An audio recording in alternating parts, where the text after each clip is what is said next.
Hi guys, welcome back to Jeevana 360 YouTube channel. ಎಲ್ಲರಿಗೂ ಶಿವರಾತ್ರಿ ಹಬ್ಬದ ಶುಭಾಶಯಗಳು.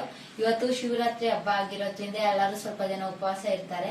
ಅವ್ರು ಉಪವಾಸ ಇರೋರೆ ಮಾಡ್ಕೊಂಡು ತಿನ್ನೋ ತರ ಒಂದು ರೆಸಿಪಿ ಅವಲಕ್ಕಿ ತಂಬಿಟ್ಟು ಮಾಡ್ತಾ ಇದ್ದೀನಿ.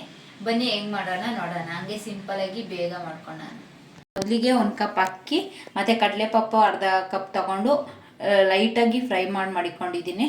ಮತ್ತು ಕೊಬ್ಬರಿನ ತುರಿದು ಅದನ್ನು ಲೈಟಾಗಿ ಫ್ರೈ ಮಾಡ್ಕೋಬೇಕು. ಕಡಲೆ ಬೀಜನ ಫ್ರೈ ಮಾಡಿ ಸಿಪ್ಪೆ ತೆಗೆದು ಮಡಿಕೊಂಡಿದ್ದೀನಿ. 1 ಬೆಲ್ಲ ತೊಗೊಂಡಿದ್ದೀನಿ. ಎಳ್ಳು ಅದನ್ನು ಸ್ವಲ್ಪ ಫ್ರೈ ಮಾಡಿದ್ದೀನಿ. ಗಸಗಸೆ ಅದು ಸ್ವಲ್ಪ ಫ್ರೈ ಮಾಡ್ಕೋಬೇಕು. ಏಲಕ್ಕಿ. ಈಗ ಮಾಡೋಣ ಬನ್ನಿ. ಈಗ ಮಿಕ್ಸಿಗೆ ಹುರ್ಕೊಂಡಿರೋ ಅಕ್ಕಿ ಮತ್ತು ಕಡಲೆಪಪ್ಪು ಹಾಕ್ಕೊಂಡು ಅದ್ರ ಜೊತೆ ಏಲಕ್ಕಿ ಹಾಕ್ಕೊಂಡು ಸ್ವಲ್ಪ ರುಬ್ಕೊತಿದ್ದೀವಿ ಪೌಡರ್ ಥರ. ಈ ರೀತಿ ಪೌಡ್ರ್ ಮಾಡಿಕೊಂಡಿದ್ದೀವಿ. 1 ಬಾಣಲಿಗೆ ಬೆಲ್ಲ ಹಾಕಿ ಇಟ್ಕೊಂಡು ಇವಾಗ ಗ್ಯಾಸ್ ಆನ್ ಮಾಡ್ತಾ ಇದ್ದೀನಿ. ಸಿಹಿ ನಿಮ್ಗೆ ಎಷ್ಟು ಬೇಕೋ ಅಷ್ಟು ಹಾಕ್ಕೊಂಡು ನೀವು ಬೆಲ್ಲ ಹಾಕೋಬೋದು. ಈಗ ಅದು ಸ್ವಲ್ಪ ನೀರು ಹಾಕ್ತಾ ಇದ್ದೀನಿ ಕರ್ಗೋಕ್ಕೆ ಬೆಲ್ಲ. ಈಗ ಮಿಕ್ಸ್ ಮಾಡ್ತೀನಿ. ಆಗಿ ಬೆಲ್ಲ ಕರಗಿಸಿಕೊಳ್ಳಿ ಈ ಥರ.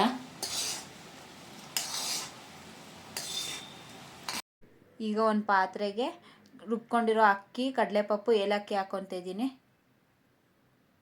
ಕೊಬ್ಬರಿನ ತುರಿದಿರೋದು ಹಾಕೊಳ್ಳೋಣ. ಈಗ ಕಡಲೆಕಾಯಿ ಬೀಜ ಹುರ್ಕೊಂಡಿದ್ದೀವಲ್ಲ, ಸಿಪ್ಪೆ ತೆಕ್ಕೊಂಡು ಇಟ್ಕೊಂಡಿರೋದನ್ನ ಸ್ವಲ್ಪ ಹಾಕ್ಕೊತ ಇದ್ದೀನಿ. ಇನ್ನು ಸ್ವಲ್ಪ ಇಕ್ಕೋಬೇಕು. ಈಗ ಗಸಗಸೆ ಆ್ಯಡ್ ಮಾಡ್ಕೊತ ಇದ್ದೀನಿ. ಈಗ ಇದಕ್ಕೆ ಎಲ್ಲ ಹಾಕೊಳ್ಳೋಣ.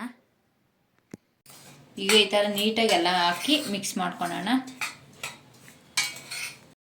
ಈಗ ಇದಕ್ಕೆ ಬೆಲ್ಲ ಕರಗಿಸ್ಕೊಂಡಿರೋದು ಹಂಗೆ ಇದನ್ನ ಫಿಲ್ಟ್ರ್ ಮಾಡಿಕೊಂಡಿದ್ದೀವಿ. ಇವಾಗ ನಿಮ್ಗೆ ಎಷ್ಟು ಬೇಕೋ ಅಷ್ಟು ಮಾತ್ರ ಹಾಕ್ಕೊಳ್ಳಿ. ಸ್ವೀಟು ನಿಮ್ಗೆ ಎಷ್ಟು ಬೇಕೋ ಅಷ್ಟು. ಈಗ ಈ ಥರ ಕೈಯಲ್ಲಿ ನೀಟಾಗಿ ಮಿಕ್ಸ್ ಮಾಡ್ಕೊಳ್ಳಿ. ಈಗ ಈ ಥರ ರೌಂಡಕ್ಕೆ ಉಂಡೆ ಮಾಡಿಕೊಳ್ಳೋಣ.